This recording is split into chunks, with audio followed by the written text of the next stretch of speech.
अस्सलाम वालेकुम लिसनर, कैसे हैं आप। मैं उम्मीद करती हूँ आप सब खैरियत से होंगे।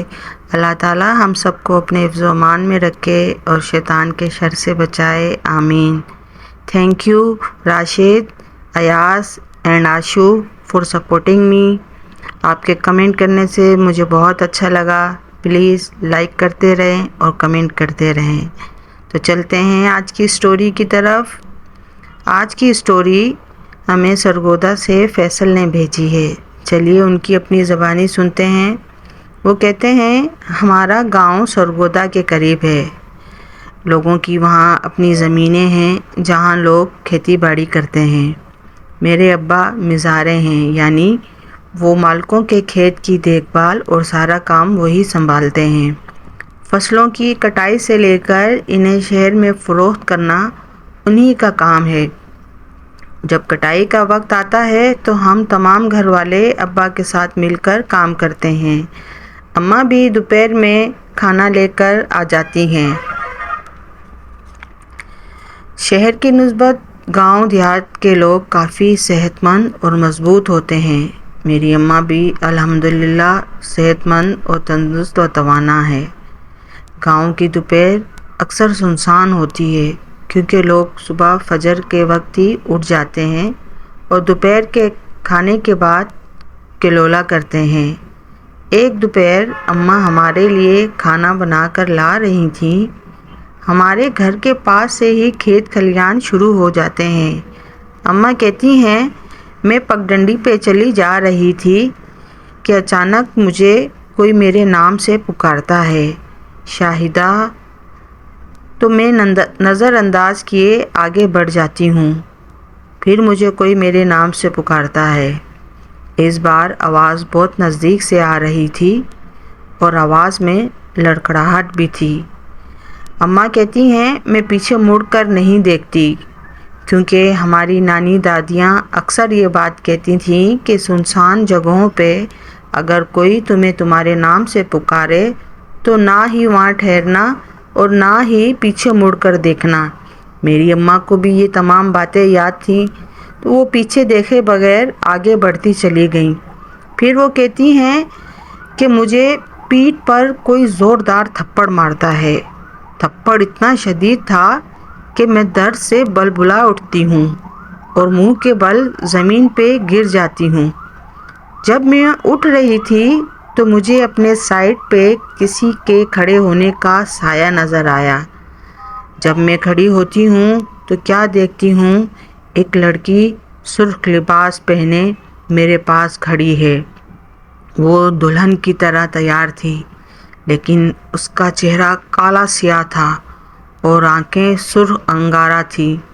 लड़की की शक्ल बहुत खौफनाक थी। मैं उसे देखकर डरते हुए भागने लगती हूँ और तुम लोगों की तरफ आ जाती हूँ। वो तमाम बातें हमें बता रही थीं। पहले तो हम इन्हें बुलाते हैं कि अम्मा आपको कोई वहम हुआ होगा, मगर वो अपनी बात पर डटी रहती हैं कि मैंने उसे अपनी आंखों से देखा है। खैर, हम सब मगरिब से पहले घर आ जाते हैं।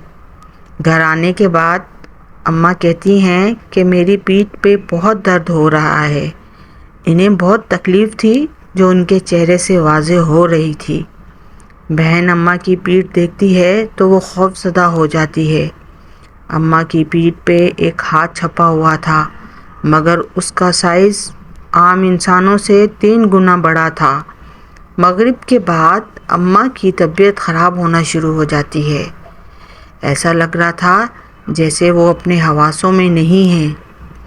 रात में हम सब अपनी अपनी चारपाई डाले सहन में सो रहे थे। अम्मा की चारपाई सबसे आखिर में थी। रात का ना जाने कौन सा पहर था कि खटके की आवाज़ से मेरी आँख खुल जाती है। तो मैं क्या देखता हूँ, अम्मा पानी का भरा हुआ घड़ा मुंह से लगाकर पूरा पानी पी जाती हैं और खाली घड़ा ज़मीन पर दे मारती हैं। घड़े के गिरने की आवाज़ से सारे घर वाले उठ जाते हैं। हमें उठता देख वो खौफनाक अंदाज में कहकह लगाती हैं और हमारी नज़रों के सामने صحن کی دیوار پر کود کر کھڑی ہو جاتی ہیں اور اس پر چلنا شروع کر دیتی ہیں، مگر اگلا پل ہمارے لیے خوفناک تھا، کیونکہ اماں اکیلی نہیں تھیں۔ اس کے آگے وہی لڑکی دلہن بنی چل رہی تھی اور ہماری طرف دیکھ کر پراسرار طریقے سے مسکرا رہی تھی، جیسے کہہ رہی ہو اب کیا کرو گے۔ ہم سب خوفزدہ سے یہ سب دیکھ رہے ہوتے ہیں کہ وہ اماں کو لیے باہر کھیتوں کی طرف کود جاتی ہے۔ آدھی رات کا وقت تھا، باہر خوب اندھیرا تھا اور وہ ہماری اماں کو لے جا چکی تھی۔ ابا اور ہم چاروں بھائی لالٹین لیے باہر نکلتے ہیں۔ کھیتوں سے ہنسنے اور کبھی چیخنے چلانے کی اور کبھی بین کرنے کی آوازیں آ رہی تھیں، مگر وہ ہمیں دکھائی نہ دے رہی تھیں۔ تقریباً 2 گھنٹے ہم اماں کو ڈھونڈتے رہے۔ آخر وہ ہمیں روڈ کی طرف اگی ہوئی جھاڑیوں میں بیٹھی نظر آتی ہیں۔ انہوں نے وہی سرخ کپڑے پہن رکھے تھے جو اس لڑکی نے پہنے ہوئے تھے۔ اماں دونوں ہاتھوں سے زمین سے کوئی چیز اٹھا کر تیزی سے کھا رہی تھیں۔ جب ہم لائٹیں لیے قریب پہنچتے ہیں تو کیا دیکھتے ہیں کہ وہ مری ہوئی بکری کو کچا کھا رہی تھیں۔ منظر بہت کرایت انگیز تھا۔ خوف سے ہماری آنکھیں باہر کو ابل رہی تھیں۔ اپنی ماں کو اس حالت میں دیکھ کر شدید تکلیف ہو رہی تھی اور غصہ بھی آ رہا تھا کہ ہم کچھ کر نہیں پا رہے۔ میں غصے سے چیختا ہوں اور اس بلا کو پکارتا ہوں کہ اگر تجھ میں دم ہے تو مجھ پر وار کر۔ وہ بلا ایک دم نمودار ہوتی ہے اور ہنسنے لگتی ہے۔ اماں بھی اس کے ساتھ مل کر خوفناک انداز میں ہنسنے لگتی ہیں۔ ہمیں سمجھ نہیں آ رہا کہ کیا کریں کہ اتنے میں ابا دوڑ لگاتے ہیں۔ وہ مجھے کہہ کر جاتے ہیں کہ میں مولوی صاحب کو بلانے جا رہا ہوں۔ اتنی رات گئے۔ مولوی صاحب ابا کو دیکھ کر پریشان ہو جاتے ہیں۔ ابا انہیں تمام ماجرا سناتے ہیں تو وہ فوراً اپنے ایک حافظ قرآن بیٹے کو ساتھ لیے ابا کے ساتھ ہماری طرف پہنچتے ہیں۔ مولوی صاحب اور ان کے بیٹے کو دیکھ کر وہ لڑکی دھاڑتے ہوئے غائب ہو جاتی ہے۔ مولوی صاحب اماں کی طرف جاتے ہیں، ان کے سر پر ہاتھ رکھ کر اللہ کا کلام پڑھنا شروع کرتے ہیں۔ اماں بھیانک انداز میں چیختی ہیں، چلاتی ہیں اور تڑپتی ہیں اور اپنے آپ کو چھڑانے کی کوشش کرتی ہیں، مگر کر نہیں پاتی۔ آہستہ آہستہ وہ نارمل ہونے لگتی ہیں۔ آخر وہ بے ہوش ہو کر گر جاتی ہیں۔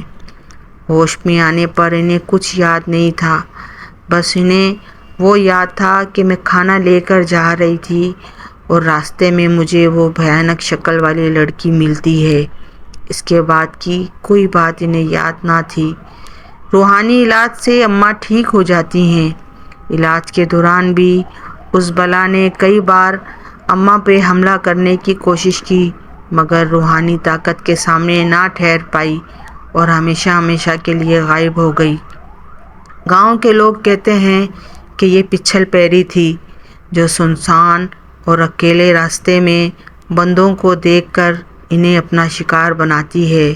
ہم پہ رب کریم کی کرم نوازی تھی کہ میرے رب نے اماں کو اس حادثے سے بچا لیا۔ تو لسنر، یہ تھا آج کا واقعہ۔ میں امید کرتی ہوں آپ کو پسند آیا ہوگا۔ میرے چینل کو لائک کریں، شیئر کریں اور سبسکرائب کریں۔ اللہ حافظ۔ دعاؤں میں یاد رکھیے گا۔